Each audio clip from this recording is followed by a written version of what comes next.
अस्सलामुअलैकुम। जैसे कि हम लोग काफ़ी दिनों से डाइजेस्टिव सिस्टम की स्टडीज़ कर रहे थे, तो आज का जो हमारा लेक्चर है वो है लार्ज इंटेस्टाइन, जो कि last part of digestive system है। आज हम इसको डिटेल में पढ़ेंगे, ठीक है। आज हम लार्ज इंटेस्टाइन के फंक्शंस, उसके स्ट्रक्चर, उसके पार्ट्स और उसमें एब्जॉर्प्शन कैसे होती है वो पढ़ेंगे।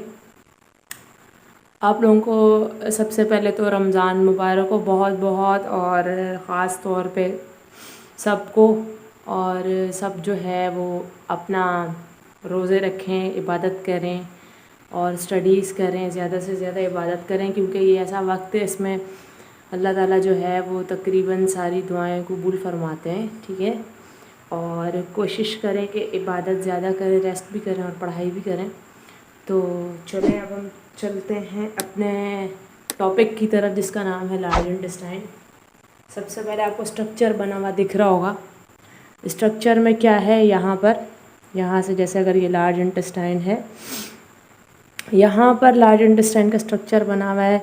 सबसे पहले जैसे पहले मैंने आपको बताया था, ये जो पार्ट है ये सीकम है, ये अपेंडिक्स है, ठीक है। स्मॉल इंटेस्टाइन कैसे ज्वाइन हुई है? स्मॉल इंटेस्टाइन जो जैसे पिछले लेक्चर में मैंने आपको बताया था, इलियम से ज्वाइंट हो रही है सीकम के अंदर, ठीक है, स्मॉल इंटेस्टाइन। और स्मॉल इंटेस्टाइन का काम क्या है? एब्जॉर्प्शन करना, ठीक है। जो भी हमने खाना खाया होता है वो एब्जॉर्ब हो जाता है ब्लड के अंदर, ये जैसे मैंने एब्जॉर्प्शन इन ब्लड लिखा हुआ है, ठीक है। उसके बाद लार्ज इंटेस्टाइन के जो हैं 3 पार्ट्स हैं, ठीक है। जो फर्स्ट पार्ट है सीकम और सेकंड पार्ट है कॉलॉन। कॉलॉन जो है वो फर्दर मतलब कॉलॉन के फर्दर 4 नेम्स हैं जो गिवन है, जो मैंने डायग्राम में बनाया है। वो ये हैं कि जो ऊपर की साइड जा रहा है असेंडिंग कॉलॉन है, ठीक है। जो इस साइड आ रहा है ये है ट्रांसवर्स कॉलॉन, और जो नीचे की साइड आ रहा है ये डिसेंडिंग कॉलॉन है, और एक ये इस तरह का ऐसे आ रहा है, तो ये क्या है? सिग्मोइड कॉलॉन, ठीक है। उसके बाद ये जो पार्ट बना हुआ है ये रेक्टम है, ठीक है, रेक्टम है, और ये है एनल कैनाल, ठीक है। अब हम बात करेंगे कि लार्ज इंटेस्टाइन का फंक्शन क्या है। लार्ज इंटेस्टाइन का फर्स्ट ऑफ ऑल पहला फंक्शन तो एब्जॉर्प्शन है। हाँ, जैसे स्मॉल इंटेस्टाइन में हमने पढ़ा है, स्मॉल इंटेस्टाइन में डाइजेशन भी हो रही थी और एब्जॉर्प्शन भी हो रही थी, लेकिन लार्ज इंटेस्टाइन में सिर्फ और सिर्फ क्या होगी? एब्जॉर्प्शन होगी। जितना भी वाटर है, सॉल्ट है, जो मिनरल कंटेंट्स होते हैं वो का क्या होते हैं? लार्ज इंटेस्टाइन के अंदर क्या होते हैं? एब्जॉर्ब होते हैं। अब मुझे थोड़ा सा ये रब करना पड़ेगा ये बताने के लिए कि कौन कौन से जो फंक्शंस हैं लार्ज इंटेस्टाइन के, वो लार्ज इंटेस्टाइन के फंक्शंस में क्या क्या हो रहा है, ठीक है। अब आपको बताएंगे कि फंक्शन ऑफ लार्ज इंटेस्टाइन क्या है। फंक्शन क्या है लार्ज इंटेस्टाइन का? पहला फंक्शन है एब्जॉर्प्शन है, ठीक है, लार्ज इंटेस्टाइन। दूसरी चीज़ के जो खाना होता है स्मॉल इंटेस्टाइन के अंदर, जो खाना आता था हमने उसको पढ़ा था, वो क्या होता है? काइम होता है। पर जो खाना लार्ज इंटेस्टाइन के अंदर होता है उसको बोलेंगे फीसिस, ठीक है।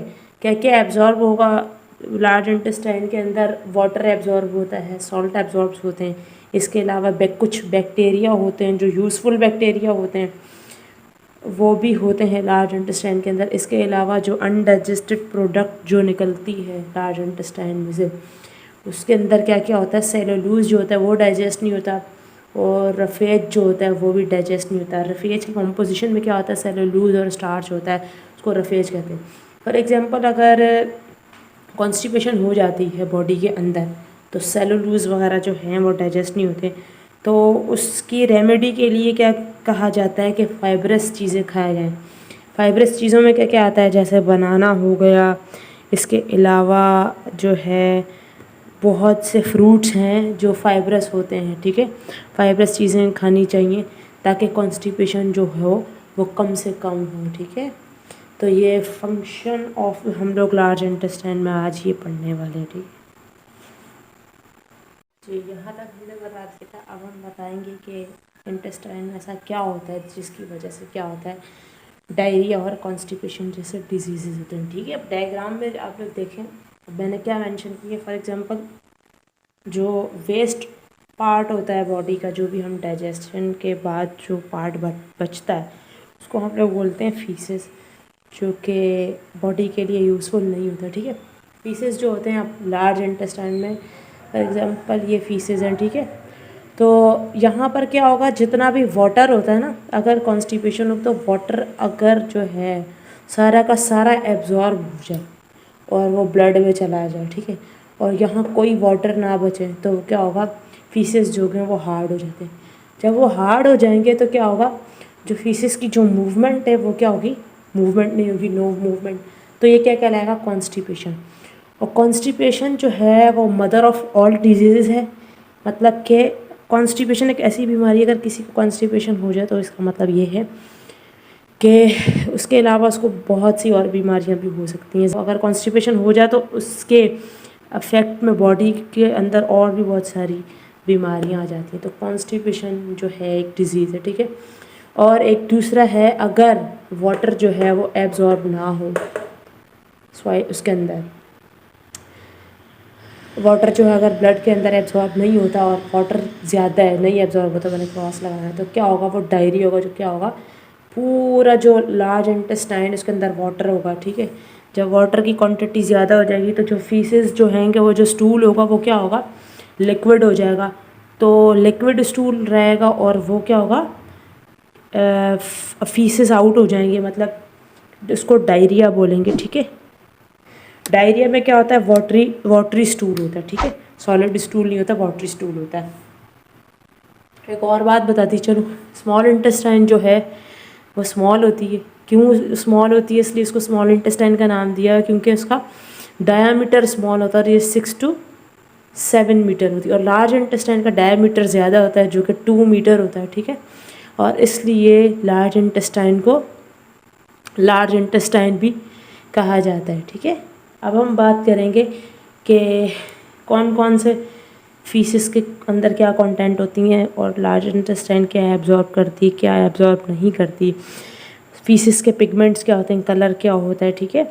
इसके अलावा फीसिस के अंदर स्मेल कैसी होती है, ये सारी चीज़ें। इसके अलावा रेक्टम क्या है, एनल कैनाल क्या है, अब वो जो है उसको डिस्कस करना है, ठीक है।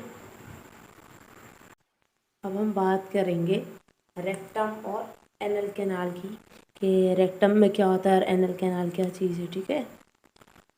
जी हाँ, रेक्टम जो है वो जो लास्ट पार्ट ऑफ इंटेस्टाइन था, रेक्टम जो मेंशन किया हुआ था मैंने, वो ये रेक्टम है, ठीक है।